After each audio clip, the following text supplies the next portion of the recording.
उप मुख्यमंत्री एवं गृह मंत्री विजय शर्मा दंतेवाड़ा पहुंचे और बस्तर पंडुम 2025 के उद्घाटन समारोह में शामिल हुए। यह 3 दिवसीय कार्यक्रम बस्तर की संस्कृति, कला और परंपराओं को बढ़ावा देने के लिए आयोजित किया गया है।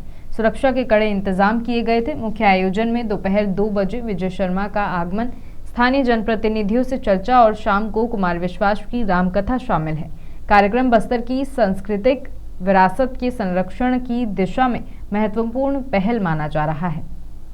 अद्भुत आयोजन है। बस्तर पंडुम मतलब मैं सोचता हूँ कि आदिवासी समाज की इतनी विविधताओं को एक जगह रखना ये दुनिया का रिकॉर्ड हो सकता है, लगता है भाई। मैंने इतनी सारी विविधताएं मैंने देखी, इतने सारे खाद्य पदार्थ, इतने सारे पेय पदार्थ मैंने ज़िंदगी में नहीं देखा था। गौरवशाली है बस्तर हमारा और वैभवशाली ये कार्यक्रम है। हाँ, केदार जी बताएंगे। सर, बात की खात्मे के लिए किस प्रकार से काम करेगा जी? सर, जो आया था उस पर बोल दीजिए सर। देखिए, वो फिर शर्तों कंडिकाओं के आधार पर की गई बात है, जिसमें बहुत विषय कहकर कहा गया है। मैं बड़ी स्पष्टता से कहना चाहता हूँ, माननीय विष्णुदेव साय जी बिल्कुल ये चाहते हैं कि एक गोली भी न चले। हमारा केंद्रीय नेतृत्व भी चाहता है कि एक गोली न चले, और इसलिए हम लोग तो चाहते ही हैं। बहुत अच्छी रिहेबिलिटेशन पॉलिसी है, पुनर्वास नीति है, और उसके माध्यम से पूरा लाइफ सेटल होते तक सरकार साथ रहेगी। इसलिए मेरा विनम्र निवेदन है कि इस तरह से और भी ये सब करने के सिवा अगर वाकई चर्चा करने के लिए सीरियस है तो करना चाहिए, बात करनी चाहिए। अब उसमें आप ये करो फिर 6 महीना ये करो, ये ऐसे नहीं होता है भाई।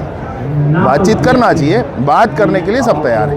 अभी कितनी नक्सल के डर के और नक्सली बचे हैं और कब तक खात्मा आने? वो सब गिनती में है, सब ध्यान में है, सब जानकारी में।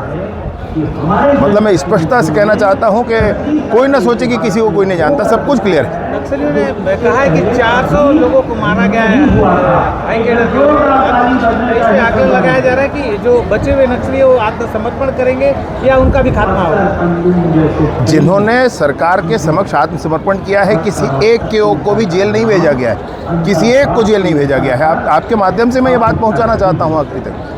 और अब भी आपराधिक प्रकरणों को तो छोड़ दो आप, मैं कह रहा हूं कि लाइफ सेटल होते तक सरकार साथ खड़ी रहेगी, और बहुत स्पष्टता से कह रहा हूं। और इसलिए मेरा विनम्र निवेदन है उनसे भी कि इस तरह से गोलीबारी और लोगों की हत्याएं करने के सिवा बहुत स्पष्टता से सामने आए, चर्चा करें और पुनर्वास करें। बस्तर पंडुम में आपने व्यंजनों का भी टेस्ट लिया है, वाद्य यंत्र में बजाए हैं। मुझे बहुत अखर रहा है कि मैं उपवास, मैं इसमें से सब कुछ खा जाना चाहता हूँ, और इतना स्वादिष्ट है। कुछ पेय पीने की अनुमति है नवरात्रि में, तो पेय मैंने पिया है। वो है अपना बेल का पेय है, तीखुर का पेय है। ये पेय पिया है, अद्भुत है भाई, अद्भुत है। इतनी पेय की विविधताएं कहीं और उपलब्ध नहीं है जो बस्तर में। इस तरह के आयोजन से क्या नक्सलवाद पे कितना प्रभाव पड़ेगा? अरे नक्सलवाद छोड़ो भैया, बस्तर में इतना सब कुछ है, कोई जानता नहीं है भाई। अभी बस्तर के लोग जानते हैं, बाहर के लोग नहीं जानते हैं। ये बाहर के लोगों के लिए है।